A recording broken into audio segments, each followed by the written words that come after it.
All right, let's continue with chemotherapy. So this is the use of cytotoxic medications. There are different types of chemo drugs. The questions on the exam and the NCLEX aren't going to be on the chemo drug itself, meaning it's not going to be chemo specific.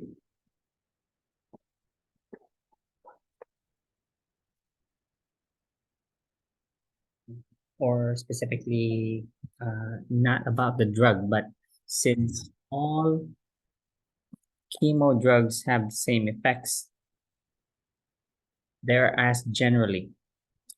The key here is to identify the drug as chemo, as a chemo agent, all right? So again, they all have the same end result, which is the death of rapidly dividing cells. There are different types of chemo drugs. They target rapidly dividing cells at various by various means. Some interrupt the replication, some interrupt mitosis, for instance, different ways.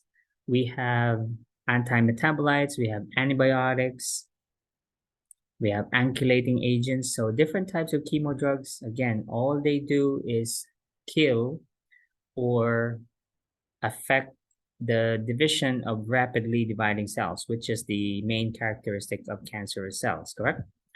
Right. So unfortunately, they cannot distinguish between normal cells and cancer cells because that's all they do. Is just if it's a rapidly dividing cells, that's dead.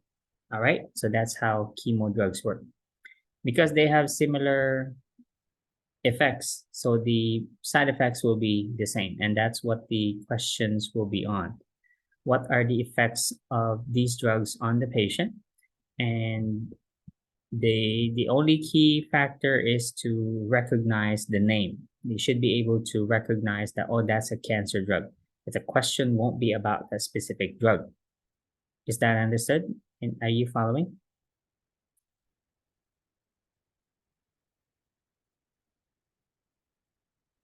Yes or no? Professor. Okay. Yes, Professor. Okay, as I already mentioned, so actively proliferating cells within a tumor, which again, this is not going to be, it won't make a difference as far as the chemo drug is concerned. So any actively proliferating cells, whether it's normal cells or cancerous cells, will be affected by chemotherapy. I'm not testing the phases of chemo. Again, I'm not testing the drugs themselves. However, you need to know the names, all right? Let's just go down the chapter here. So administration, it's different routes now. Most common route that comes to our minds is IV. That's not entirely true. Chemo drugs are available in various ways. So we can give it by mouth, we can give it intravenously, we can give it intrathecally, intraventricularly, intravesicularly. So different ways to administer chemo agents. Those let's not bother with the dosing because we're not involved in the dosing. Extravasation. So this is particularly a concern with IV chemotherapy. Another reason why I won't test on chemo drugs is we are not expected to administer chemo. In order for you to become chemo certified, you need about up to 6 months of training, and you take an exam, certification exam, and then voila. So it just how to enroll in the course is you need a BSN. That's it. After you get a BSN, hired, they told me you need at least 2 years of infusion experience. That's what they told me. Right, and then you have to have you have to go to school for chemotherapy training. They'll train you on the most commonly used chemo agents, and then you work with a preceptor, you take an exam, and then there you go. It won't really, unless you work for a chemo treatment facility like MSK or let's say Cohen's Cancer Center, some specialty cancer center. If you work in a regular hospital and you have chemo certification, all you'll get is maybe up to $5 per hour, but that adds up, right? Added to your pay, okay? So only chemo certified nurses can safely administer chemo drugs. So that's another reason why there's no need for me to, for us to study chemo drugs for the NCLEX. They won't ask you those questions, all right? The questions, however, will be like they'll use the chemo drug name on the question, expecting you to recognize it, that's a chemo agent, but the question won't be specific to that drug. It'll be more general, like as soon as you discover or recognize, oh, that's a chemo drug, and then you review in class, oh, I know what chemo drugs do. All right, so that's what the question will be on. So a concern with IV chemo agents, because they are vesicant medications, meaning highly toxic. So if they inadvertently infiltrate, it's not going to be called infiltration. If it's an IV fluid or an antibiotic, it's called infiltration. If the drug leaks or seeps into the surrounding tissue instead of into the vein, it's called extravasation. All right, so vesicants, which chemo drugs are, when it infiltrates, it's called extravasation, because this is the result. Causes inflammation, tissue damage, necrosis. So it can kill tissues. What tissues? Well, anywhere it seeps into. So if the catheter, IV catheter, is no longer in the vein, it's now in the surrounding tissue, it can destroy tendons, muscles, nerves, and the blood vessels themselves. All right. So important thing here is, because this is serious, so we need to know the signs and symptoms, correct? Because how it works is, let's say Matt is a chemo nurse, and then I am the nurse on the floor. My patient is not on a chemo treatment unit. So my patient is in, let's say, telemetry or in ICU. However, the patient is receiving IV chemotherapy. So what they'll do is call Matt. Okay, Matt, can you have someone watch your patient's feet, please? We need you to administer a chemo agent to Roger's patient. So he comes down, administers the chemo drug. He knows that drug, he's familiar with it. And then before he leaves the floor, he'll tell me, okay, if any of these happen, call me immediately, okay? So he leaves the floor. He's not gonna sit on my unit because he has his own patients on his own floor wherever he's working. So my job is to watch my patient, and then I was already given instructions on when to call him, okay? And then what to do in the event that these signs and symptoms manifest, all right? So that's why we still need to know the signs and symptoms of including extravasation. These are the commonly known drugs that are highly vesicant and can cause infiltration. So these are a few of the drugs that you need to be familiar with, all right? I mean, you've never seen these before, correct? Have you? No, especially not the mustard, no. Okay, so these are chemo agents, all right? So they're not sounding like drugs for lupus or for Guillain-Barré syndrome or for cardiac or anti-arrhythmias, right? So they're nothing like that. Okay, I already mentioned that it's only given by certified nurse, chemo certified nurses competent in administering these medications. Okay. Now, ideally, because of the danger of extravasation, they should really be administered through a large vein, meaning a central line. So we need a central vein for chemotherapy. a port, a PICC line, tunneled or non-tunneled central venous catheter, whatever. It should be a central line. However, there are a few instances wherein we need to start it now, and there's just no time to wait for a central line, okay? But that's rare though. So if it's properly planned, this is usually administered through a central line, which is safer because the larger the vessel, then the more it can handle vesicant medications like these, right? So these are the usual, the ideal access venous devices should be central lines, okay, rather than a peripheral line. We can skip the hypersensitivity reactions because this is really nothing more, no different from anaphylactic shock, which we finished already in the first few weeks. So these are the drugs. Again, I'm not testing you on the specific drug, but have we already mentioned some of these earlier under radiation therapy? Have we talked about bone marrow suppression? Yeah? Yes. Nausea, vomiting? Yes. Stomatitis? Alopecia, yeah. Yeah, stomatitis, alopecia. All right, so same, right? But you need to know the drugs. You just get to know the names, okay, that these are chemotherapy agents. All right, because I can use any one, and I won't give you clues on the exam, meaning I won't say the patient's receiving 5-fluorouracil, a chemo drug used to treat breast cancer.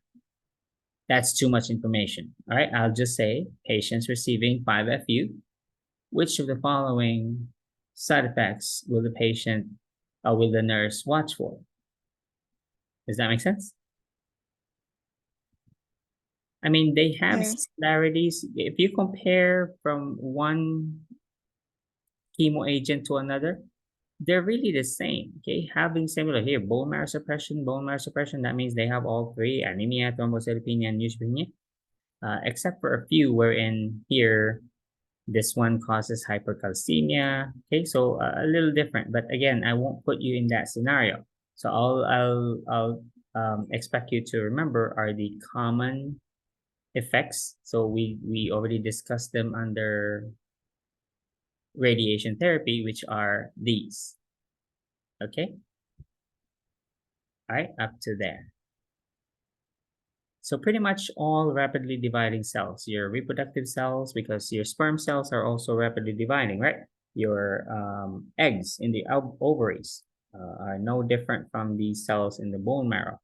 The cells in your GI tract as well, from your mouth all the way to your rectum, are rapidly dividing.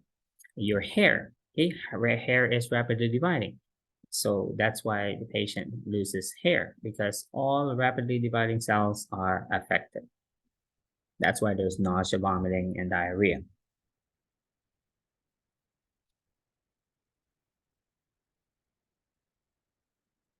Okay, we did central line care already last semester, correct? That was the first skill of the semester. Okay, so let's continue with management now. Chemo-induced nausea, vomiting. Now there are 3 types of nausea here. We have acute nausea. Before this, we even have anticipatory nausea. That's nausea that the patient feels even before they start treatment. Okay, they already anticipate that they're gonna have nausea and they start feeling nausea. Acute nausea is the actual acute episode that they're having, when they're heaving, okay, so that's acute nausea. There's also delayed nausea. This is nausea experienced by the patient days or weeks after the chemo treatment. All right, so therefore, are we likely to use only one antiemetic here?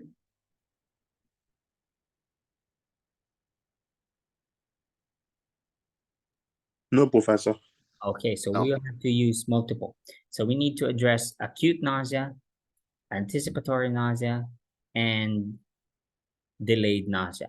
All right, so we'll explore different medication shortly. So what type, if I ask you, what type of, because there are two sets of antiemetics according to action. One is going to prevent nausea, and then another is going to treat nausea. So for acute nausea, which one will you choose? The one that prevents or the one that treats?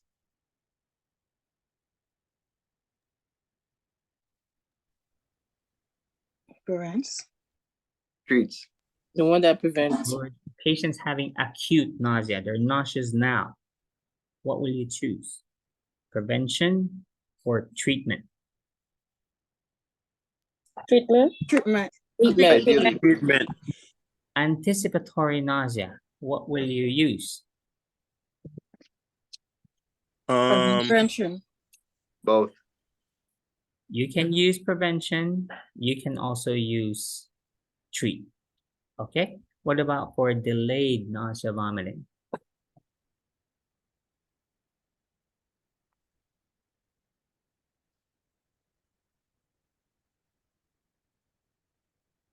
You can use both. All right. So we'll look at the drug shortly. Okay. So these are the examples. There's actually there should be a chart, or maybe it's in another chapter. All right, let's just, I'll find it later. So we can use steroids, phenothiazine, sedatives, histamines. We also have serotonin blockers.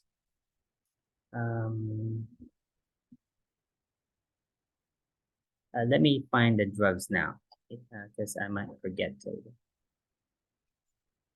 pause the.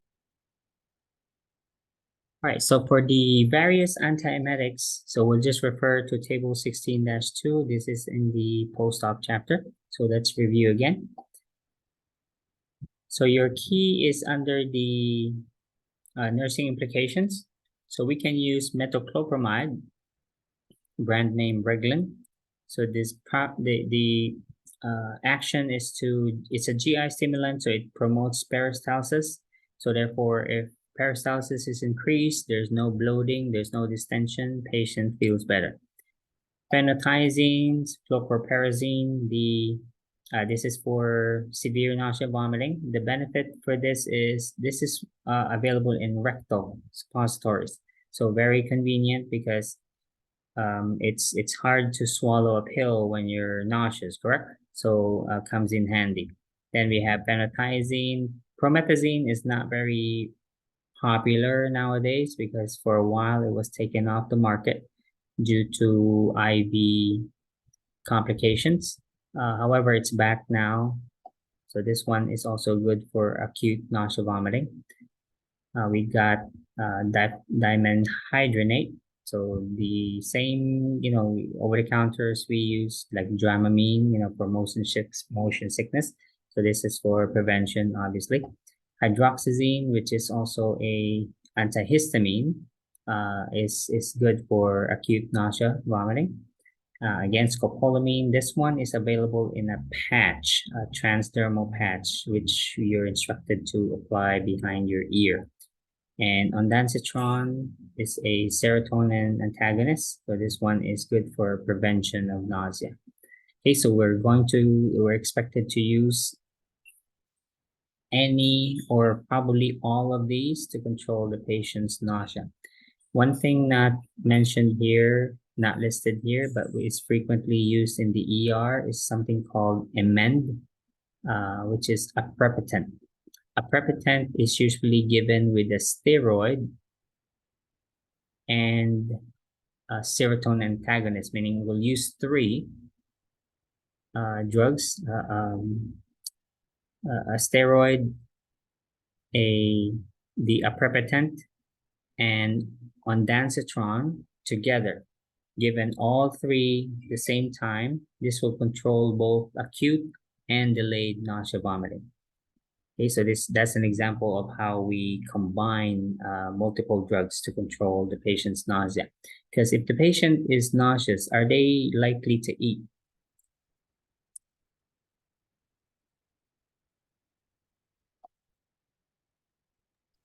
No. No. No. And again, our concern here is the patient's immunity. We can't afford for this patient to get sick, because once they get sick, we cannot continue with the treatment. Radiation, chemotherapy, two tasking, okay, so very hard to deal with. The treatment's already hard to deal with. Patient can't afford to deal with an infection at the same time. All right, so that's your priority always, protecting the patients. If you have a cancer patient, especially those currently receiving radiation or chemotherapy, do not put them in a semi-private room. Okay, as much as possible, they should be in their own private room. We can't afford to expose them to any infectious organisms. All right, so that's how we deal with nausea, vomiting. Okay, so let's proceed with others. Here's the stomatitis. We use the magic mouthwash. Now, a combination is an oral cocktail that the doctor orders and the pharmacist mixes it. And the order usually is swish and spit. However, if the patient has large ulcers in the throat, then it will change to swish and swallow.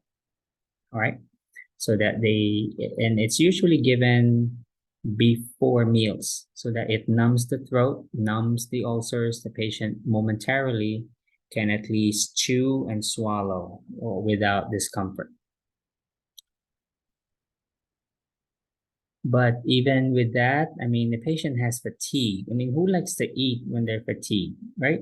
And they have anorexia at the same time. So even if we control nausea, vomiting, these patients aren't likely to eat like they used to. So life-threatening complication is the bone marrow suppression. Proper term is myelosuppression. Because now we have to deal with all three. We've got neutropenia, anemia, and thrombocytopenia. I'm not going to repeat nursing care for these. These were extensively listed and found in the hematologic chapter. You know, the chapter where you guys had your presentations last semester. But anyway, some of it will be repeated here as well. So of course, your nursing care will be for anemia, that's conserving energy. For thrombocytopenia, that's bleeding precautions.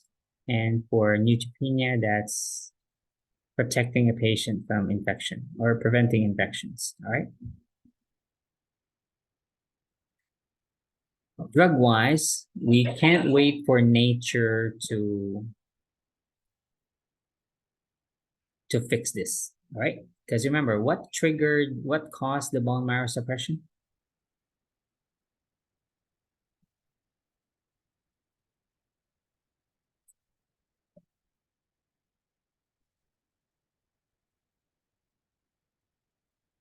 What caused it?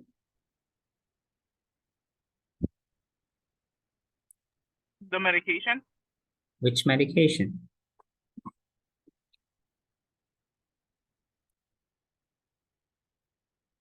Tylenol? What?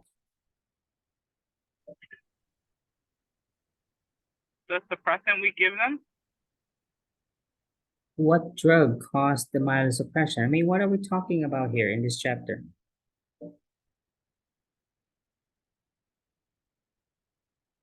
Here, many chemotherapy agents cause myelosuppression. So what caused the bone marrow suppression? The chemotherapy agent. The chemo drugs, okay, the radiation therapy, that's what's causing the myelosuppression. All right, because we're treating them for cancer, we expect them to develop bone marrow suppression, hair loss, sores in their mouth, nausea, vomiting, anorexia, and fatigue, etc. All right, so those are common side effects of the therapy, which are unavoidable, totally unavoidable. It's just a natural consequence of treating a disease like this. Now, Can we continue treatment if they already have anemia, neutropenia, or thrombocytopenia? No. No. We have to allow the patient to recover first. So this would explain why chemotherapy doses are not given consecutively every day or every week. There has to be an interval. All right. Now let's talk about when that approximately happens. Okay. If you read this here, so this explains a period because chemo drugs have different nadirs. Okay, what is nadir? Nadir is spelled N-A-D-I-R. It's not a term exclusively used in cancer or chemotherapy. What nadir means is a time wherein you're low on something, okay? So you can use that term to, let's say, talk about the economy, right? Or your finances, for instance. Let's say I'm in a nadir period here I'm in a financial nadir. So what that means is I'm low on cash, okay? So I'm in a financial nadir. Here in chemotherapy, we also use the term nadir. So here in chemotherapy and cancer treatment, nadir refers to a time period wherein the blood counts are at their lowest. On average, nadir is about 7 to 14 days after chemotherapy. Okay, so therefore, how often can chemotherapy be given if the nadir is 7 to 14 days? How often are the doses given? If the nadir occurs around 7 to 14 days after chemo.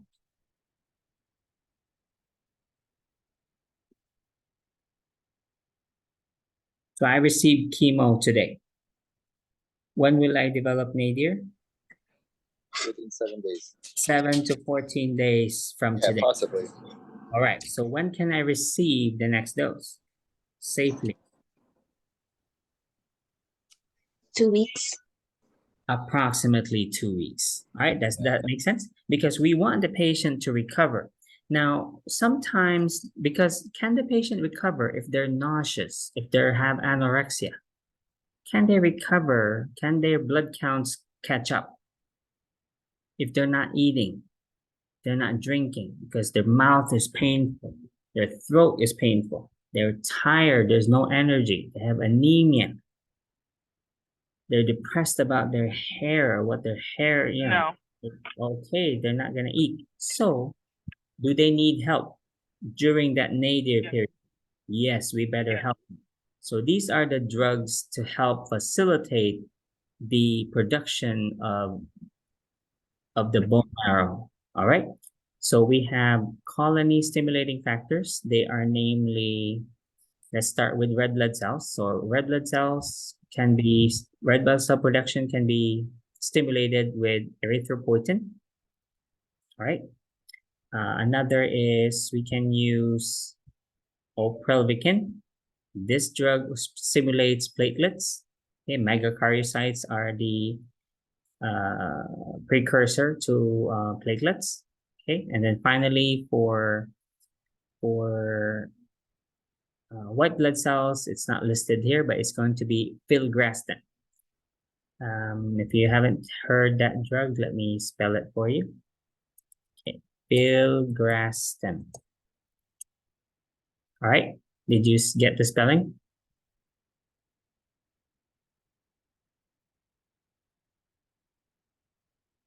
Yes or no? Yes. Okay, Yes, so sir. filgrastim. Brand name is Neulasta. There's also a similar sounding generic, also called pegfilgrastim. Just add PEG before filgrastim. That one is also, that one's called,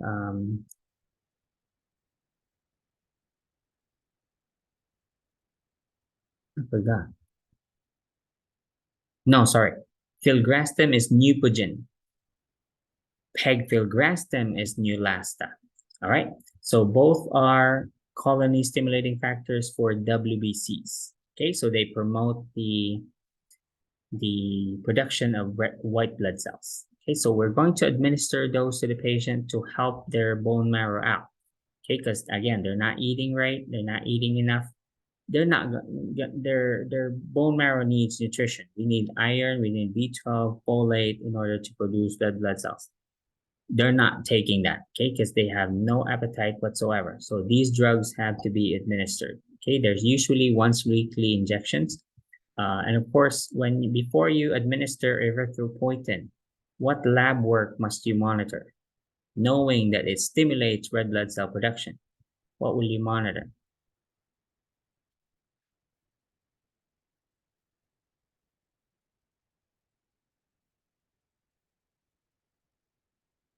It stimulates RBC production. So what should you monitor or check before administering it? Your blood cell count. Very good. So if it's already normal or high, are you going to administer the drug? No. What could happen if you continue giving it? The red blood cell count is already normal or high. What could possibly go wrong?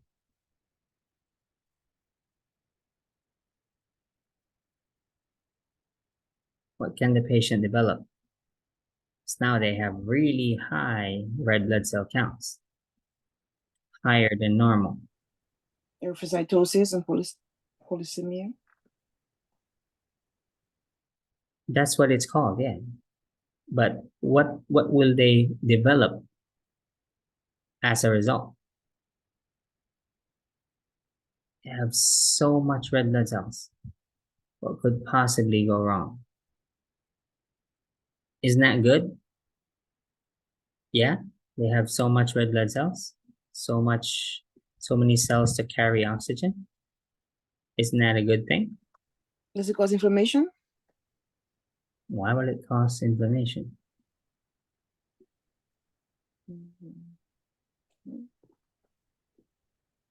What could the patient possibly develop? They have so much red blood cells.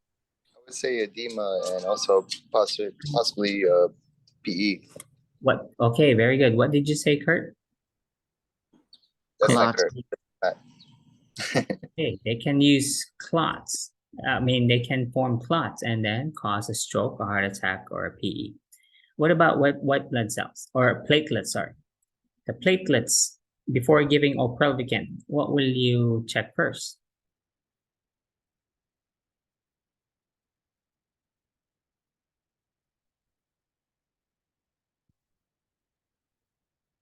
What does this stimulate? White blood cells. What will Oprelvicin stimulate?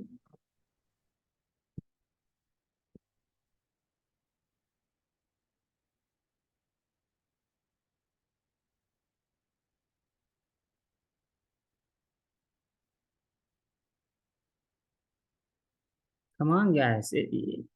Right here. It's right here. The answer's right here. What does it stimulate? Production of platelets. So therefore, what Platelets. will you check before giving it? Platelets. What could happen if you continue giving it if the platelets are normal or high?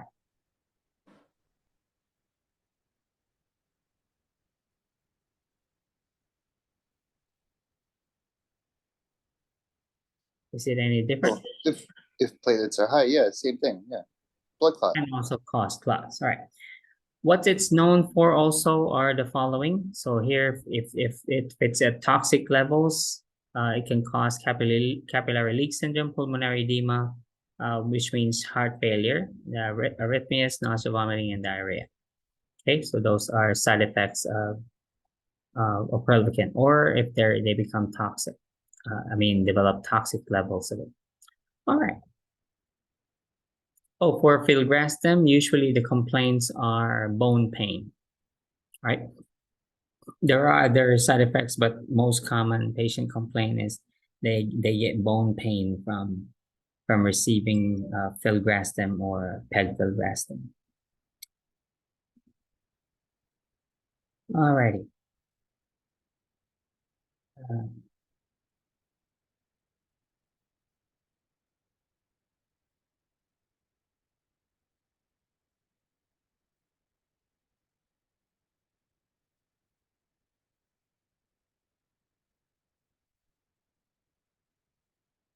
All right, so other adverse effects of chemotherapy, harmful to the kidneys. Of course, kidneys will excrete all medications, including chemotherapy drugs. So it's toxic to the liver, I mean the kidneys, the heart and the lungs as well.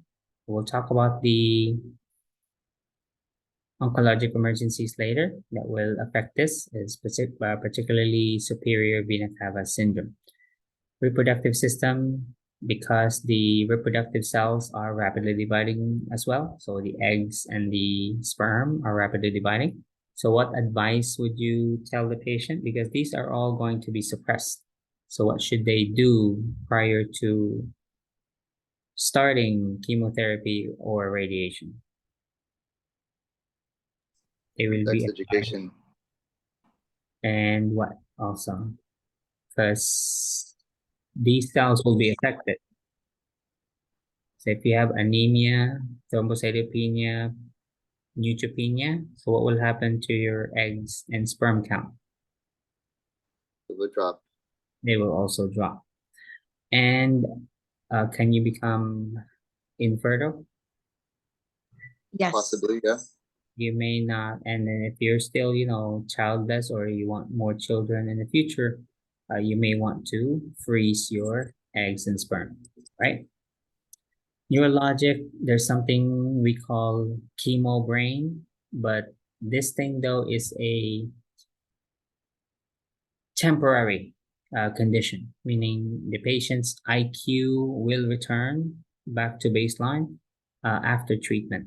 Okay, but during treatment, the patient literally their IQ could drop. Okay, so they'll forget things, forget people. So sometimes they cannot continue with their employment. Okay, they may have to take a break during the treatment because their IQ drops. Okay, so this is from they develop encephalopathy because the treatment is successful. They'll kill cancer cells. However, they also leave metabolic waste products in their trail. Okay, and then that causes acidosis and can damage the brain. So that's the reason for chemo brain.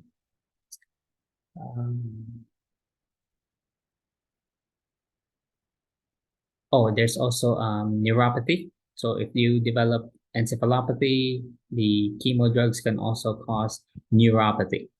So here's the cues and alert for that. This is similar to the chemo brain I mentioned earlier. So chemo brain or chemo fog. Okay, it's quite serious. And fatigue, I already mentioned earlier. So fatigue is common both if you think about it, chemo and radiation have similar side effects, right?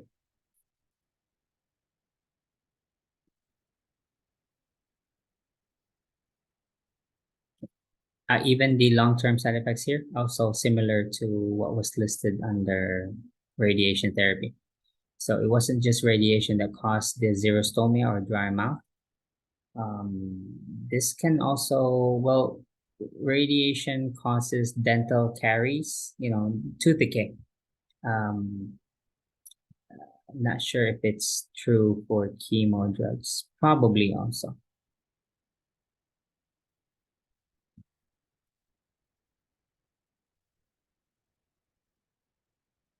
Okay. So these are the signs for extravasation. So we discussed extravasation earlier. These are the manifestations.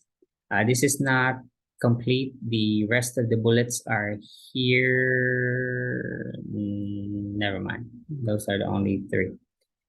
Okay, so absence of blood return, resistance, and burning, pain, swelling, or redness at the site. What's your action again when you see them? What's your first action?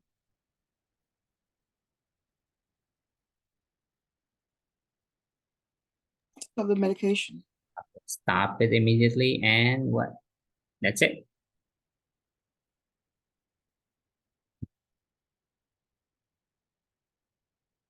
That's it, and clock out.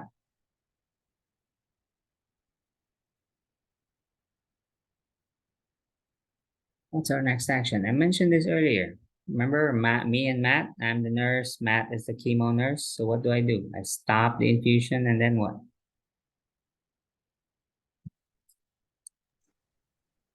Fluid replacement. No. No?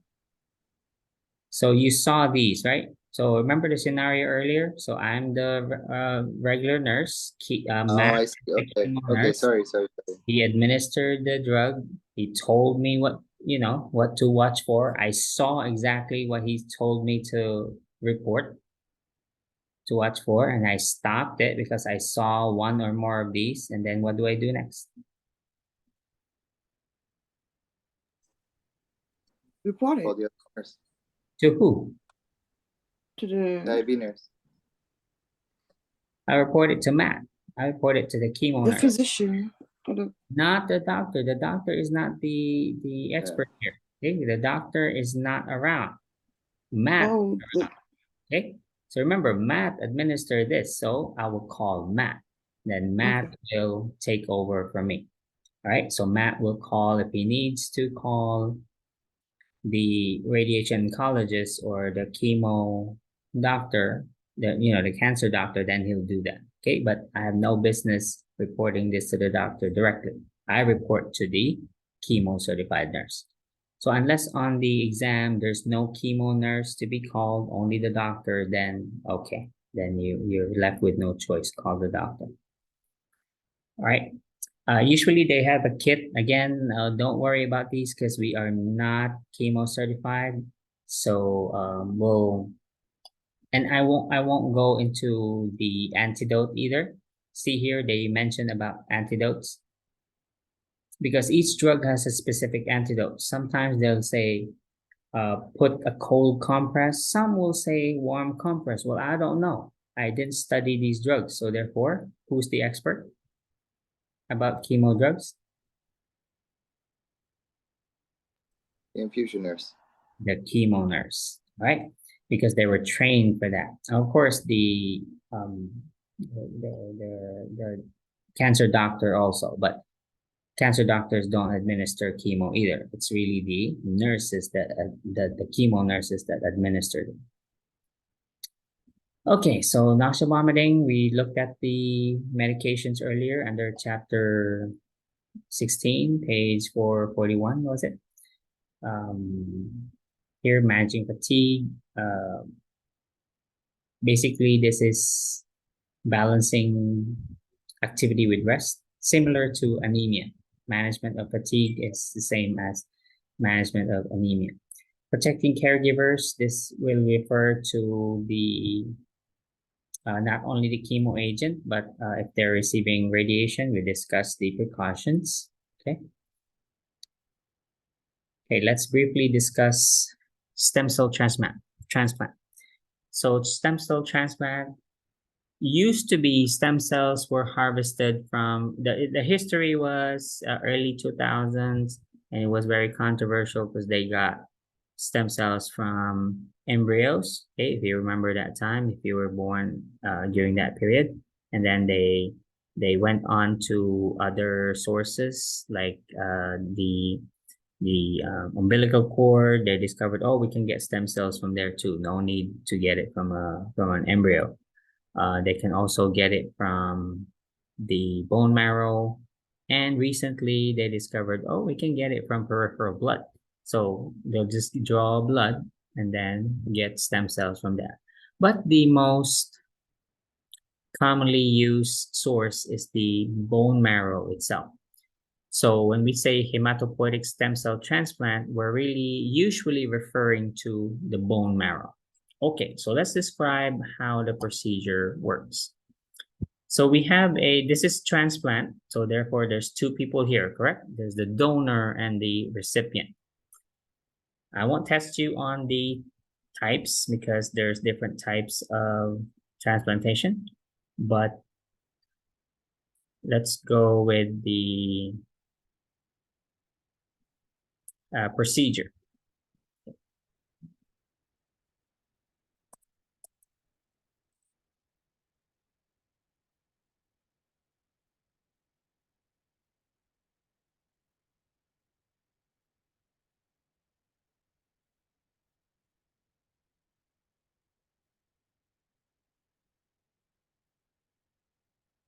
Okay, never mind, because it's I thought there was a figure. Okay, there's no figure. Okay, so there are 4 stages to before with the procedure of stem cell transplantation involves 4 phases. First one is we can't just transplant the stem cells directly. So let's say our patient is Felicia. Okay, so Felicia has leukemia, right? She has acute lymphocytic leukemia, very high mortality. And I'm the donor. Okay, so we're matched. So they called me, hey, you have a matching patient. Are you willing to come in? I say, okay, yeah, fine, sure, I'll help. So I come into the hospital. All right. So they've already I donate, they take blood from me and then do a final check. Okay, this is going to work. All right. So yeah, so we'll call you once we're ready with the procedure. So I go home and then they'll work on Felicia first. So is it okay because right now Felicia's bone marrow are filled with leukemic cells. So she has leukemia and it's in her bone marrow. All right. So all the white blood cells, red blood cells, and platelets she has are coming from the bone marrow, right? So are the leukemic or cancer cells. They're also coming from her bone marrow. So can they just get my bone marrow and put it there directly? Is that right to do? So because what will happen if they do that? So she has cancerous stem cells in there, and they put my healthy stem cells in there. Will that work? No, the cancer spreads will spread to the healthy ones. Exactly. So they'll just box out the normal stem cells, okay? Because they're still there. Okay, they're king. They have it's their turf. Okay, they have a gang there. They have so many members. Okay, every day they're producing new members. So what Felicia will have to undergo is extensive treatment. So we have to eradicate her bone marrow first. So we'll wipe it out first, clean. We'll do lots of chemo, lots of radiation, literally wiping her own bone marrow out. Now, if you think about that, what will happen to Felicia once they administer these high doses of chemotherapy and possible total body radiation to eradicate her bone marrow? What will happen to Felicia? What will happen to her blood counts? It will drop. She'll be very weak. Okay, so she'll be at near death, correct? Yes. Is she able to defend herself at all from anything if her white blood cell count is close to 0? No. No. So this is a crucial period. So she receives extensive treatment, will protect her, will keep her in an ICU setting. She's, well taken care of. Everybody goes in there, wears proper PPE, mask, and everything. Okay, so we make sure that room is clean because she's literally defenseless. Okay, so once that occurs, now we're going to start with the infusion. So now they've harvested my stem cells now from my bone marrow, from my pelvis. Then they infuse it into Felicia now. All right, so this process is called engraftment. Now, this is not guaranteed that this will be successful. So let's talk about graft versus tumor here. All right. So remember, she is defenseless, correct? So what must they ensure my stem cells do not have while they infuse it into her? Because she's totally defenseless. So if I have any active, viable white blood cells in my body, in my stem cells, and you infuse that to somebody who doesn't have any, what will happen to the host, to Felicia? Remember the concept? We finished this with under transplant. In transplant, who rejected who? In transplant rejection, who did the rejecting? The patient. The graft or the host?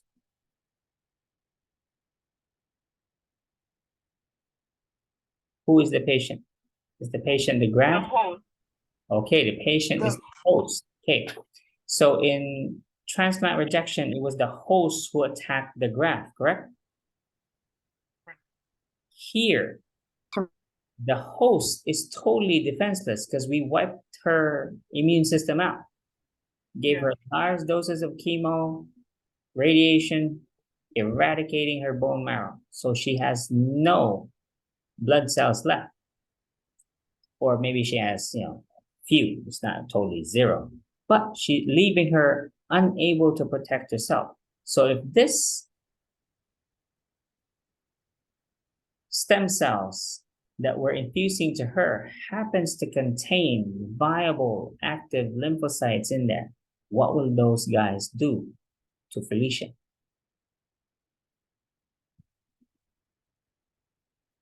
Because remember, they're transfused into someone else's body. And they're soldiers. What will they do? Attack. They will attack and kill Felicia. So these stem cells must be washed. We make sure there are no active lymphocytes in there, no active white blood cells, just stem cells. Okay, so lymphoid and myeloid stem cells. Stem cells are not white blood cells. They're the you can say they're the breeders. Okay, so they're the, if you're into like chickens or dogs, so these are like the breeders. Okay, so they're going to multiply and become white blood cells, red blood cells, and platelets. That's what stem cells are. Okay, so these are hematopoietic stem cells. So these are types of stem cells that develop into all three types of blood cells. That's what we're giving her. All right.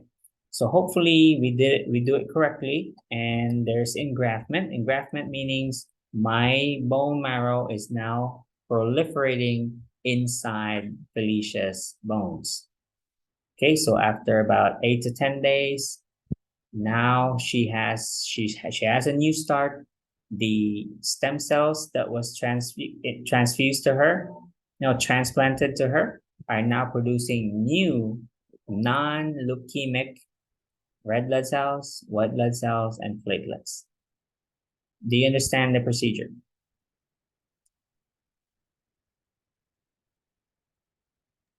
Yes, Professor. Okay, so if it's we talked about transplant rejection. So in this case, if Felicia is attacked by the donors or the graft's white blood cells, so it's now called graft versus host disease. So it's the other way around now. Now it's the graft that is attacking and possibly killing the host. Alrighty? So that's graft versus host disease. So it's the opposite of transplant rejection. Oh, the manifestations, sorry. The, how do we recognize GVHD? The manifestations are, most manifestations are on the skin, right? Because the skin is the largest organ. So the patient will have some rashes on, because it's an immune response. So there'll be lots of rashes, redness on Felicia's skin, also in her GI tract and in her liver. How to treat it? Same way as we did how do we treat acute transplant rejection again? What did we use?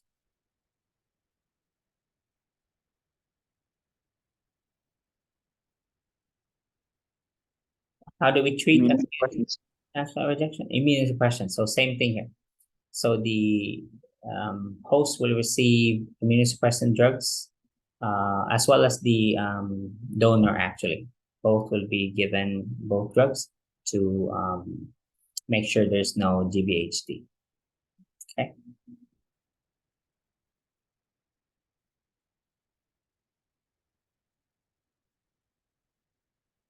All right, so we'll talk about tumor lysis syndrome separately under.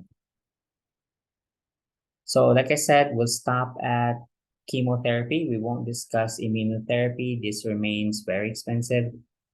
Same for monoclonal antibodies, very expensive therapies. They're not within reach of the common American.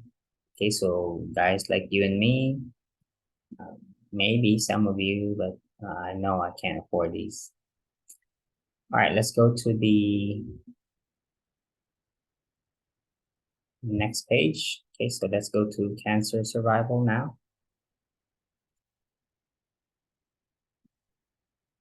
These are emergencies. There are 6 of them. Oh, this is the nursing care first for the ulcers, so they're listed here. I already mentioned them generally, but here's the details on what you give the patient. You know, mouth care,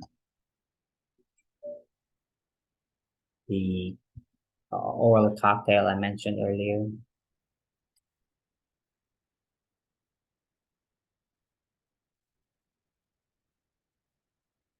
Here's the management of nausea, anorexia, malabsorption. Cachexia is muscle wasting, meaning your skin and bones. Your patient is skin and bones.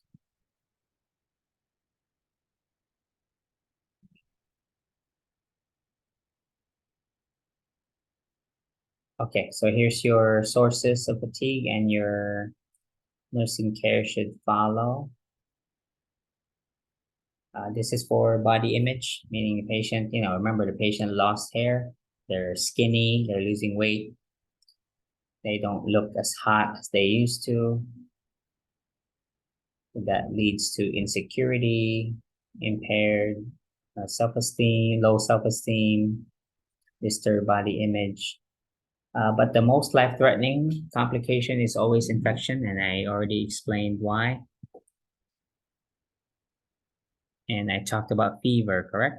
So fever, is this going to be a high-grade fever in cancer patients? Low grade. Okay. Low. Yeah, don't be realistic, okay? They're not capable of mounting a normal inflammatory response. So all they could do probably is that low-grade fever, okay? But for them, that's already a sign of sepsis. Okay. By the way, you know what each of the white blood cells do, right? These, because there are 5 types of WBCs. Let's say my total, what's the normal WBC count? 5,000 to 10,000. 5,000 to 10. Very good. What's the, if I have 20,000 total WBC count, what does that mean? My total WBC count is 20,000. What does that mean? Say again. You have an infection. What type of infection? The answer is we don't know. How do we know? The doctor has to order a CBC with differential count. This is the differential count. So each type of WBC has a specific function, meaning they are elevated according to what kind of invader is the patient dealing with. If it's bacteria, neutrophils run to fight. So therefore, if you have an increase in the percentage of your neutrophils in your total WBC count. What type of infection is the patient having? You said neutrophils? Yes, the neutrophils are elevated. Sorry? Bacteria. Bacteria. What if it's the lymphocytes that are elevated?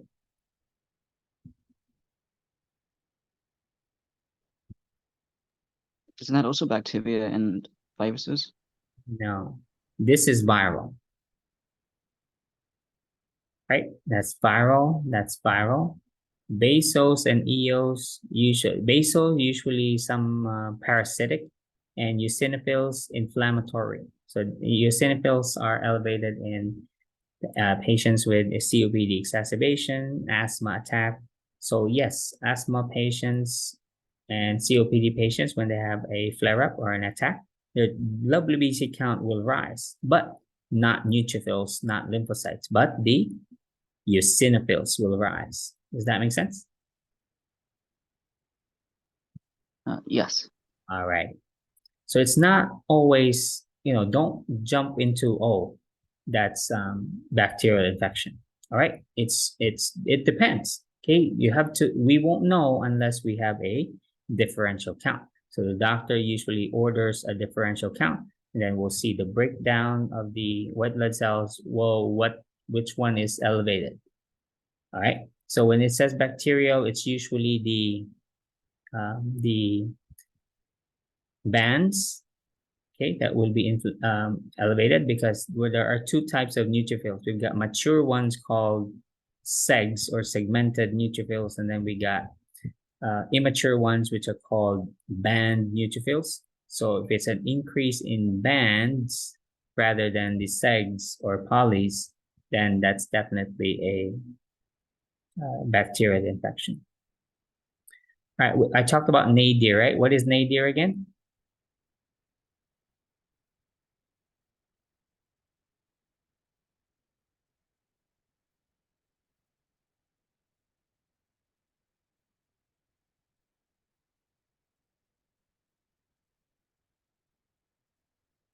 And what is the average nadir?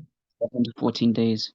Okay, 7 to 14 days. Oh, so Kurt, nadir occurs 7 to 14 days after chemo administration. So what is nadir?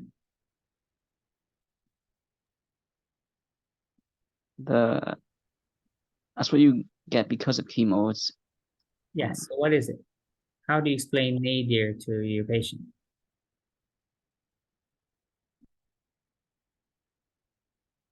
Is it the lowest point? Correct. But what is nadir? Yeah, that's correct. Is when so it is a time period, right? This is a time period. So the time period where the blood counts are at their lowest, which is again occurring when? When is the typical nadir period? After chemo, 7 to 14 days. All right. Okay.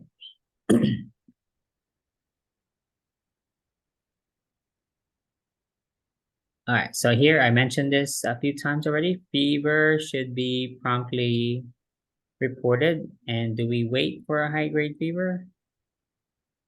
No, 99 degrees. All right. So we always check.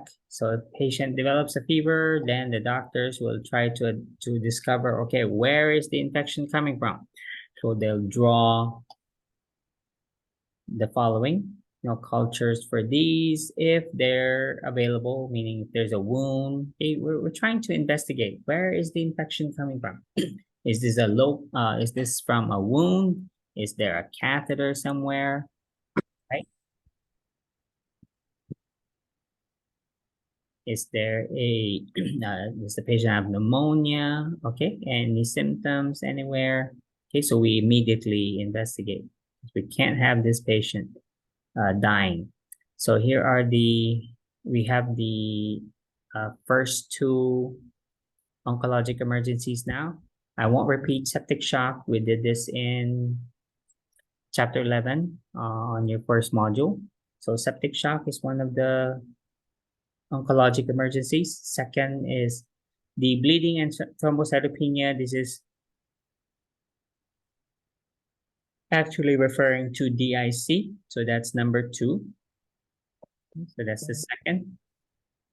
Not to mention blood clots also. Okay. That's another oncologic emergency. We're not done yet. There's more on the next page.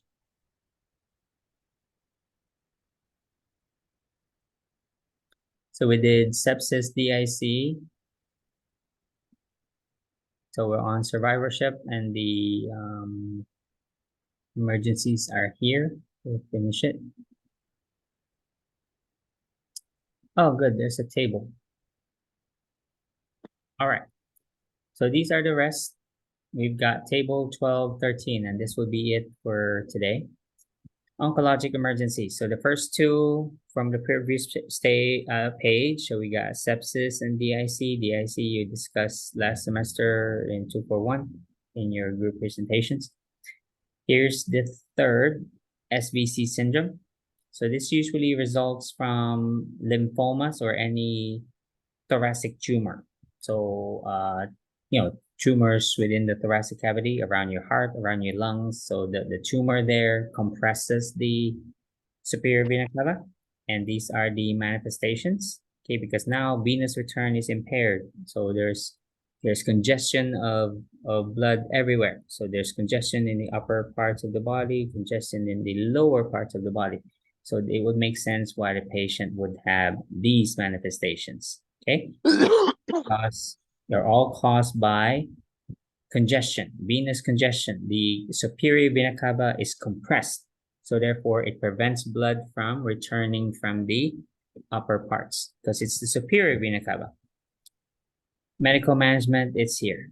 Nothing much for the nurse to do here except just to recognize it, meaning you report the symptoms. So the patient has lymphoma and here lymphoma, and then they develop these manifestations and you recognize them. Oh, I saw that on table 12-13. This is superior vena cava syndrome. I'm supposed to call the doctor, and this is what the doctor will order. Okay, so the initial would be because the patient will have manifestations of shortness of breath, here, chest pain, facial swelling, and neck-arm edema. So the orders will be give them oxygen, steroids, diuretics. They can't really do emergency surgery. Likely, it's not easy to treat this. So this is the medical management. They'll do radiation and chemo. Okay, that's all we can do with the lymphoma. All right, any questions on SVC syndrome? Very good. Let's go to the next. Next is spinal cord compression. So obviously this is either a primary or a secondary tumor. Speaking of which, how do you know that a tumor is primary or secondary? Secondary means it's a metastatic tumor. How do we distinguish? How do doctors know that this is a primary tumor versus it's a secondary or a metastatic tumor? The location of the tumor. You mean the appearance, right? Sure, yeah. Okay, so let's say there's a tumor in the breast and in the liver and in the lung. So what do we do when we find tumors? How do we diagnose? What do we need to do?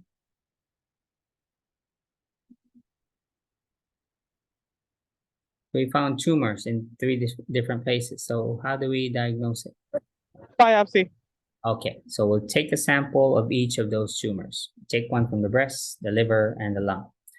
All right, so we look at them. What do they look like? If they all look the same, meaning they all look like breast tissue, abnormal breast tissue. Nothing like liver tissue or lung tissue. They look like breast tissue. What type of cancer does the patient have?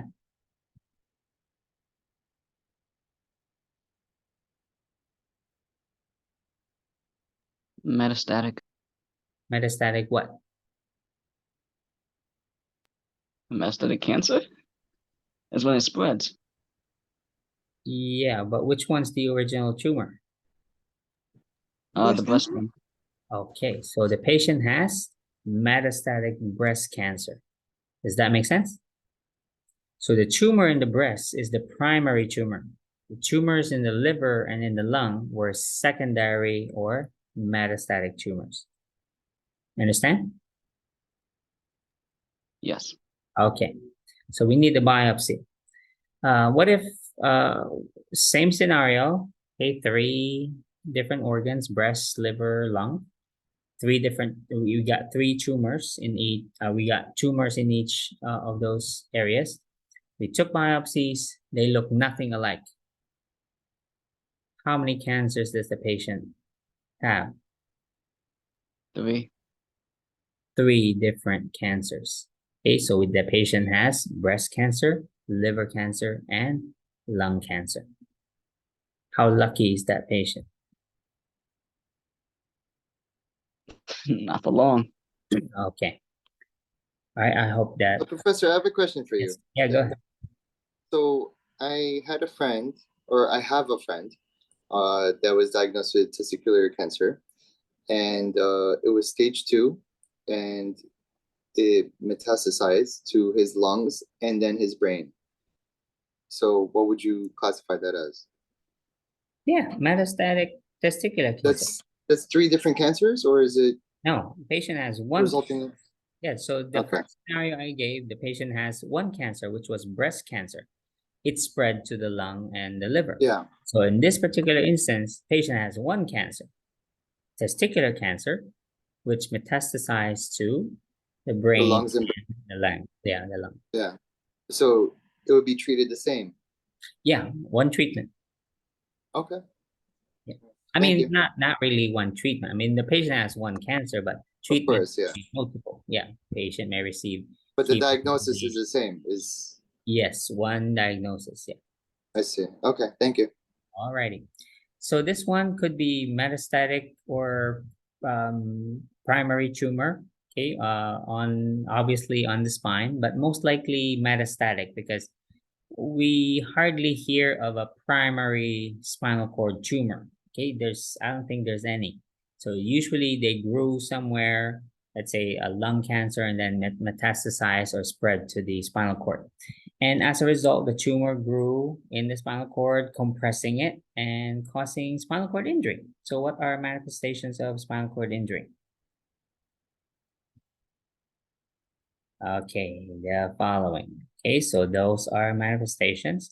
Earlier would be let's say the patient has some sensory deficit, motor and sensory deficits like numbness, tingling, or it could be paralysis, okay, or weakness of one or both extremities. All right, here, weakness to paralysis, or loss of bowel and bladder function as well, depending on the level of injury. So if it's above S2, S3, so these are the results, okay? Just like with SBC syndrome, there's not much nurses can do here. Supportive therapy and then administer, same here, radiation, steroids, and then steroid injections, and then we have surgery, okay, to either debulking, or this could also be curative if you know whether or not the primary tumor is known. Okay. Next is hypercalcemia. So where did this calcium come from?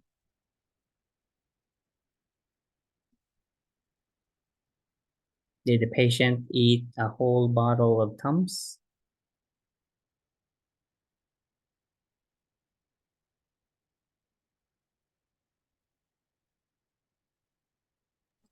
From the bones.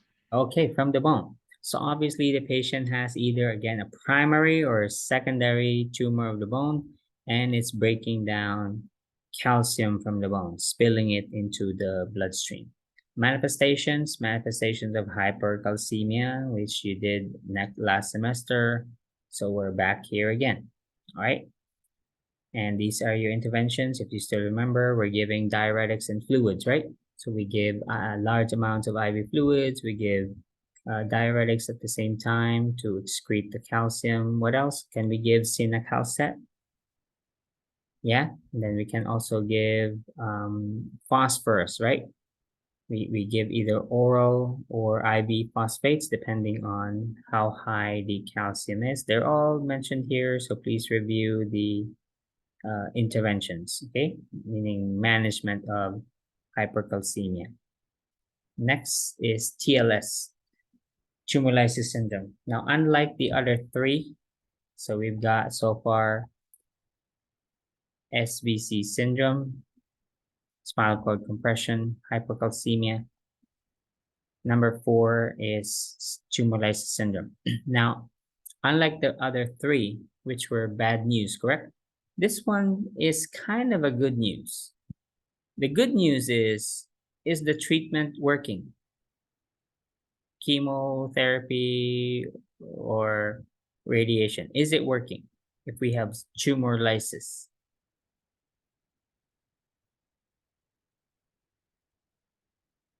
Lysis, the cells burst, they got destroyed. So the tumor cells are destroyed. So is this good news or bad news? Good news. That's good news, okay? So when the doctor sees this, he'll say, okay, I got good news and bad news. What do you want first? Oh, good news first, doctor. Good news is our treatment is working. Tumors are getting killed, okay? What's the bad news? The bad news is you might die as well. Okay, so what happened here is the chemo or radiation worked. It's killing the cells. However, in the process of this massive murder or massacre of the tumor cells, they spill their guts out into the bloodstream. So they spill uric acid, they spill potassium into the bloodstream, among other metabolic waste products. So what are the manifestations of hyperuricemia? You did gout last semester, correct? So what were the manifestations of gout, hyperuricemia? Still remember gout manifestations? So what does the patient develop? On their hands, under Pain, swelling, and nodules okay, on so what their do you call those nodules again? On the knuckles right here? Starts with a T, ends with an I. T and an I. Tiki Church? No, tophi, okay? T-O-P-H-I. So patient develops tophi, and then we've got really painful podagra, correct? The enlargement of the great toe or other toes in one or both feet. Okay, so extreme pain, and then there's also kidney injury with gout. Okay, so right here, flank pain, oliguria, kidney injury, right? So those are all signs of hyperuricemia. We also have hyperkalemia here. So it's referring us back to chapter 10 for the manifestations of hyperkalemia. Management would be a combination of managing hyperuricemia or gout. So here we go, diuresis, but only loop, no thiazide diuretics. As you may remember, our gout, thiazide diuretics were contraindicated. Allopurinol, though, is just to manage day-to-day gout. If it's really serious, then we'll switch to colchicine for a few days to a few weeks. Fluids will be given, definitely. And for eliminating potassium, so we've got the resins, potassium exchange resin, sodium polystyrene sulfonate or K-exolate. Another option is the patiromer and Lochema. Okay, so 3. So SPS, Lochema, or What did I say? The other one? Pacema something, Patiromer. Okay, patiromer. So they're all oral or enema administration. And then for this will eliminate potassium. However, they work, it takes 2 hours to work. So what is our better option? These are the first options. So we administer bicarbonate first, sodium bicarb, or we can do dextrose with regular insulin IV, and we can also give calcium chloride, okay, or calcium gluconate. So those three will be given first. Next, we'll give either SPS, Lochema, or Patiromer. All right. So these are all management of hyperkalemia. That's it for the second exam. Any questions? So 6 oncologic